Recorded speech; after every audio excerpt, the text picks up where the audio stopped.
तील बांधवांनो, भगिनींनो आणि मातांनो, नमस्कार. जय महाराष्ट्र.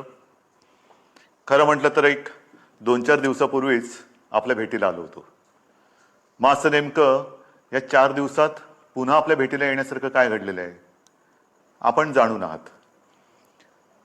सुरुवात करायची म्हटली तर आज माननीय सर्वोच्च न्यायालयाने आपण मुंबईमध्ये आणि महाराष्ट्रामध्ये, विशेषतः मुंबईमध्ये कोरोना नियंत्रणासाठी जी लढाई लढतो आहोत त्या लढ्याचं कौतुक केलेलं आहे.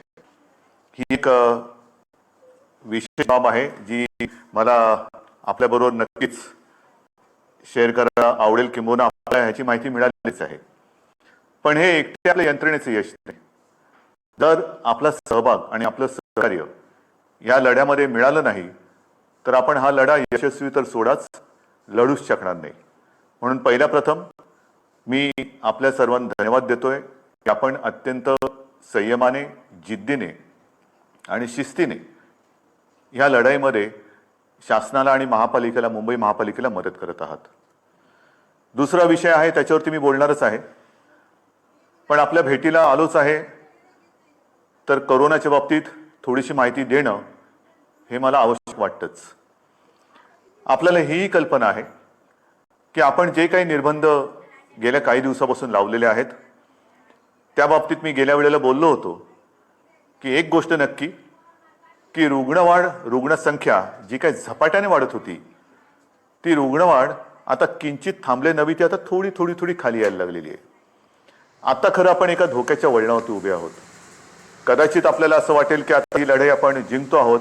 नाही, अजिबात नाही. अजूनही एवढा गाफीलपणा आपल्याला परवडणारा नाही आहे. हां, ही गोष्ट खरी आहे की महाराष्ट्रामधल्या काही जिल्ह्यांमध्ये रुग्णवाढ थोडीशी उतरायला लागलेली आहे. पण त्याचबरोबरीने काही जिल्ह्यांमध्ये रुग्णवाढ थोडीशी व्हायला लागलेली आहे. ही नाही म्हटलं तरी त्या जिल्ह्यांसाठी ही एक धोक्याची घंटा आहे. इतर देशामध्ये काय चाललेलं आहे ह्या बातम्या आपण वाचता आहात. आपण निर्बंध लादून म्हणा किंबहुना निर्बंध पाळून म्हणा, एक सुरुवात केली दुसऱ्या लाटेची युद्ध करण्याची. आता इतर राज्य लॉकडाऊन करतायत, काही प्रमाणामध्ये आपल्यासारखेच निर्बंध टाकतायत. ही एक आता नाही म्हटलं तरी कोरोनाच्या लढाईतली आवश्यकता बनलेली आहे.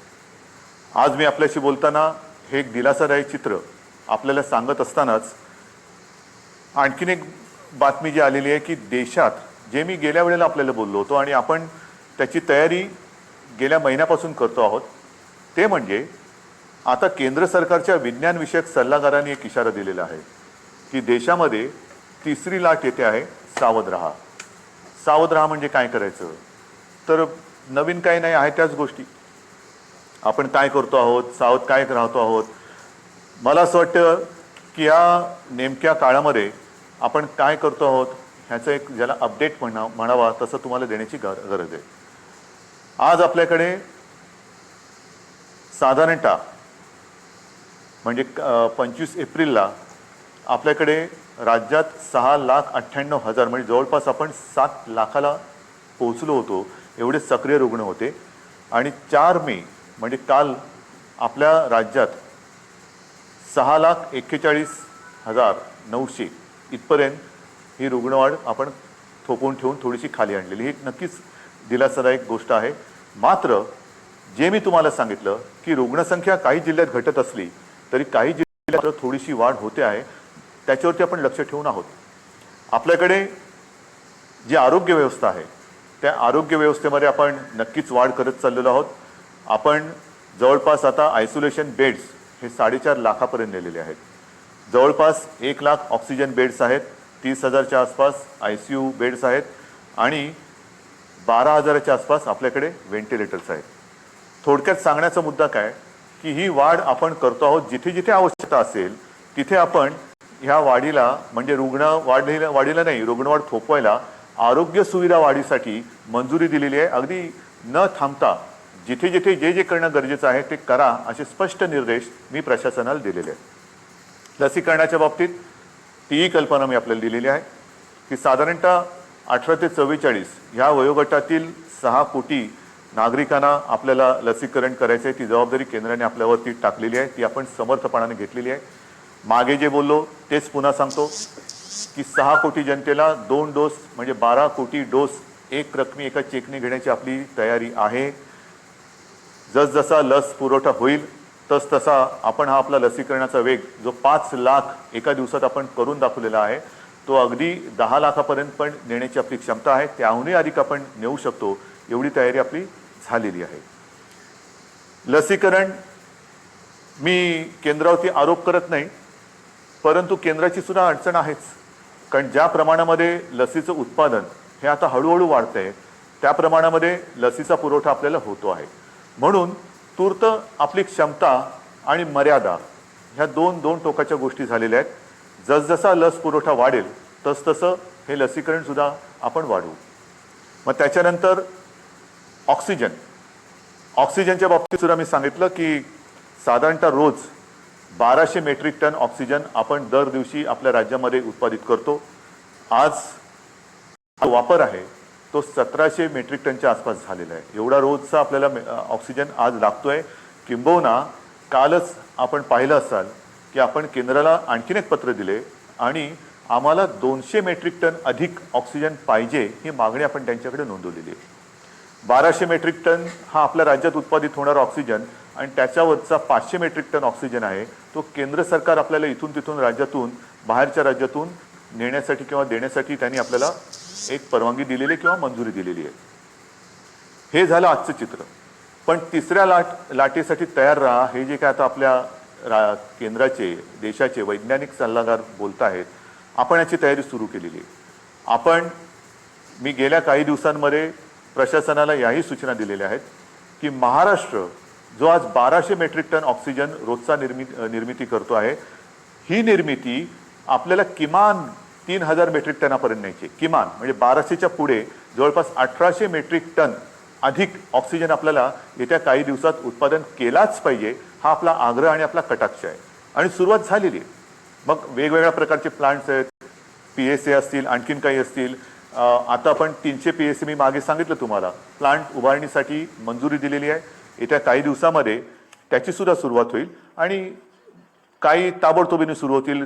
जसजसा प्लांट लावायला म्हणजे त्याच्या बांधकाम असेल आणखीन काही असेल त्याला जसा वेळ लागतो तेवढा वेळ लागेल आणि लवकरात लवकर ऑक्सिजन मिशन ऑक्सिजन हे त्याला मी नावच दिलेलं आहे मिशन ऑक्सिजन. येत्या काही दिवसात महाराष्ट्र हा ऑक्सिजनच्या बाबतीत स्वयंपूर्ण झालाच पाहिजे ही आपली अटकळ नव्हे हे आपलं कर्तव्य आहे आणि त्या दृष्टीने आपण हालचाल हे करतो आहोत. आणखीन एक गोष्ट हे आता तुम्हाला थोडंसं सांगणं मला गरजेचं आहे. रेमडेसिवीरच्या बाबतीत मी तुम्हाला सांगितलेलं आहे हळूवारपणाने केंद्र आपल्याला जो केला आहे त्याच्यात हळूवार वाढ होते आहे. अजूनही पूर्ण जेवढी आवश्यकता आहे तिथपर्यंत आपण पोहोचलेलो नाही, पण हळूवारपणाने त्याच्यात थोडी प्रगती होते आहे आणि रेमडेसिवीरचा पुरवठा हा आवश्यकतेनुसार आपण प्रत्येक जिल्ह्याला करतो आहोत. काही जणांची तक्रार आहे की आमच्याकडे एवढेच इंजेक्शन्स येतात. ही तक्रार आहे, जरूर आहे, पण त्यासाठी आपण आणखीन एक गोष्ट सुरू केलेली आहे. एक काल परवापासून मी जो आपला टास्क फोर्स आहे त्या टास्क फोर्सला आपल्या जसं मुंबई आहे, पुणे आहे, ठाणा आहे, मग कुठे भंडारा असेल, नागपूर असेल, सोलापूर असेल, ह्या तिथल्या जिल्ह्यातील आणि तिथल्या शहरातील जे आपले फॅमिली डॉक्टर्स आपण ज्याला म्हणतो जो कुटुंबाचा डॉक्टर त्यांना सगळ्यांना झूम कॉलवरती एकत्रित करून मार्गदर्शन करायला आपण सुरुवात केलेली आहे. काय करायचं आपल्याकडे रुग्ण आल्यानंतर त्याला कोविड झालाय तर घरातल्या घरात म्हणजे आपण म्हणतो ना की आवश्यकता नसेल तर हॉस्पिटलमध्ये येण्याची गरज नाही, पण आवश्यकता असेल तर हॉस्पिटलमध्ये त्वरित आलं पाहिजे. मग हे नेमकं जो काही एक मी म्हणेन फरक आहे तो कसा करायचा. घरी असेल तर घरच्या घरी कोणती औषधे दिली गेली पाहिजेत, कोणती दिली म्हणजे द्यायची गरज नाहीये, किंवा देण्याची गरज नसताना सुद्धा दिली जातात ती टाळली पाहिजे, याचं संपूर्ण मार्गदर्शन आपल्या राज्यातील सर्व वाड्या वस्त्या अगदी गल्ली बोळातले सुद्धा जे आपले चांगले चांगले डॉक्टर्स आहेत, अनेक वर्ष जे प्रॅक्टिस करतायत आणि त्या वस्तीला एक आधार म्हणून काम करतायत, त्या सगळ्यांना सोबत घेऊन आपण पुढे जातो आहोत. रेमडेसिवीर असेल, अगदी इतर काही गोष्टी असतील, या सगळ्या बाबतीत आपण स्वयंपूर्ण होण्याच्या दृष्टीने वाटचाल करतो आहोत की जेणेकरून तिसरी लाट, दुसरी लाट तर लवकर थोपवायची आहेच, पण तिसरी लाट सुद्धा जर का आली तर तिचा घातक दुष्परिणाम आपल्या राज्यावरती होऊ द्यायचा नाही, हा चंग बांधून आपलं महाराष्ट्र सरकार काम करत आहे. हे झालं एक कोरोनाच्या बाबतीतचं. मग दुसरा मुद्दा आहे तो साहजिकच आहे. जसा पहिला मुद्दा मी सांगितला की सुप्रीम कोर्टाने आज मुंबई महापालिकेच्या लढाईचं कौतुक केलेलं आहे, तसंच ही लढाई आपण लढत असताना ही जिकराची लढाई आहे, जीवावरती बेतलेले संकट आहे, अगदी देशात हाहाकार झालेला आहे, आणि अशी ही लढाई आपण जिद्दीने लढत असतानाच एक सुप्रीम कोर्टाने आणखीन एक निर्णय दिलेला आहे, तो मात्र थोडासा निराशाजनक आहे. बरोबर आहे, मराठा आरक्षण. मराठा आरक्षणाची ही लढाई आपण न्यायालयाच्या माध्यमातून न्यायालयाकडे आपण न्यायालयात लढत होतो. आपल्याला सर्वांना कल्पना आहे की काही वर्षांपूर्वी आपल्या विधिमंडळामध्ये सर्व पक्षांनी, म्हणजे तेव्हा तर शिवसेना आणि भारतीय जनता पक्षाची युती सत्तेमध्ये होती, आणि विरोधी पक्ष म्हणजे जे आज आपले सहकारी आहेत काँग्रेस आणि राष्ट्रवादी, ह्या राज्यातील प्रमुख 4 पक्षांनी आणि इतर सर्वांनी एकमुखी एकमताने मराठा समाजाला आरक्षण देण्याचा कायदा पास केला. तो मंजूर केला, मग त्याला आव्हान दिलं गेलं. उच्च न्यायालयामध्ये आपण ही लढाई जिंकलो, त्याला आव्हान दिलं गेलं, मग सर्वोच्च न्यायालयात ही लढाई गेली, सर्वोच्च न्यायालयात ही लढाई आपण लढलो, आणि दुर्दैवाने आज हा निराशाजनक निकाल ह्या अगदी लढाईच्या ऐन भरामध्ये आलेला आहे. नेमकं काय झालं? जे काही ढोबळमानाने निकाल आलेला आहे, कारण आता निकालपत्र ते आता हाती आलेले, त्याच्यावरती आणखीन डिटेलमध्ये काम सुरू आहे, त्याचा अभ्यास सुरू आहे, पण सर्वानुमते एकमुखाने घेतलेला हा निर्णय सुप्रीम कोर्टाने त्याच्या विरोधात निकाल दिलेला आहे. मग असं कोणीतरी म्हणालं की आम्ही जे उच्च न्यायालयात जिंकलो ते सुप्रीम कोर्टात तुम्ही हरलात, तुम्हाला लढताच आलं नाही. नाही, असं अजिबात नाही आहे. ज्या वकिलांनी आपल्याला उच्च न्यायालयामध्ये विजय प्राप्त करून दिला, बाजू मांडली, यशस्वीपणाने मांडली, तेच वकील त्याच्यात कुठेही बदल न करता किंवा त्यांच्यात अधिक काही वकिलांची आपण त्यांना मदत देऊन ही लढाई आपण अत्यंत योग्यपणाने, समर्थपणाने, सर्वांचं मत एकत्र घेत घेत घेत आपण ही लढलो आहे. पदरी निराशा आलेली आहे, पण निराश झालो किंबहुना निराश झाला तर तो महाराष्ट्र कसला. मी खास करून मराठा समाजाला एक वेगळ्या दृष्टीने धन्यवाद देतो आहे की त्यांनी फार समंजसपणाने हा निर्णय जो आहे हा ऐकलेला आहे. कुठेही थैथयाट केला नाही, आदळआपट केली नाही. त्याच्याबद्दल मी तमाम माझ्या मराठा समाजातील माता भगिनींना, बांधवांना हात जोडून धन्यवाद देतो आहे. आणि त्यांच्या नेत्यांनी सुद्धा, मी विशेष उल्लेख करेन, छत्रपती संभाजीराजे यांनी सुद्धा अत्यंत समंजस्याने आपली प्रतिक्रिया दिलेली आहे. हे दिवस लढाईचे नाहीयेत, निदान आपल्या तरी नाहीयेत, कारण सरकार आणि आपली भूमिका एक आहे. जर सरकार या निर्णयाच्या म्हणजे आरक्षणाच्या विरोधात असतं तर लढाई मी समजू शकत असतो, पण सरकार आपल्यासाठी लढतंय, आपली बाजू मजबूतीने सुप्रीम कोर्टात मांडते किंवा ती मांडली, आणि तरी सुद्धा हा एक निराशाजनक निर्णय आल्यानंतर मला असं वाटतं अजूनही लढाई संपलेली नाहीये. कारण लढाई केव्हा संपते, सगळं काही अंधार पसरतो तेव्हा. आज माननीय सर्वोच्च न्यायालयाने आपल्याला हा निकाल देत असताना म्हणजे त्यांनी सांगितलं की हा तुमचा अधिकारच नाहीये. जे एक कमिशन, गायकवाड कमिशन आपण नेमलं होतं, त्याच्या शिफारसी सुद्धा त्यांनी सांगितलं की त्या सुद्धा त्यांनी बाजूला ठेवले. मग काय करायचं नेमकं? आता काय करणार तुम्ही म्हणता ही लढाई संपलेली नाही. मग सर्वोच्च न्यायालयाने निकाल दिल्यानंतर सुद्धा पुढे काय? आता पुढे आहे, सर्वोच्च न्यायालयाने निकाल देताना मला असं वाटतं पुढचा मार्ग दाखवलेला आहे की कुठे न्याय मिळेल आपल्याला, हे सर्वोच्च न्यायालयाने दाखवलेलं आहे. कारण सर्वोच्च न्यायालयाने सांगितलं की आरक्षण देणं, मग बाकीचे किचकटपणात मी जात नाहीये. अशोकरावांनी अत्यंत व्यवस्थितपणाने दुपारी पत्रकार परिषद घेऊन एक व्यवस्थित बाजू मांडलेली आहे, कारण त्यांनी या विषयावरती गाढा अभ्यास केलेला आहे. गेले काही महिने, 1-1.5 वर्ष माननीय अशोकरावांनी किती बैठका याच्यासाठी घेतल्या असतील, किती जणांशी बोलले असतील, किती जणांशी चर्चा केली असेल, हे त्यांनाच माहिती.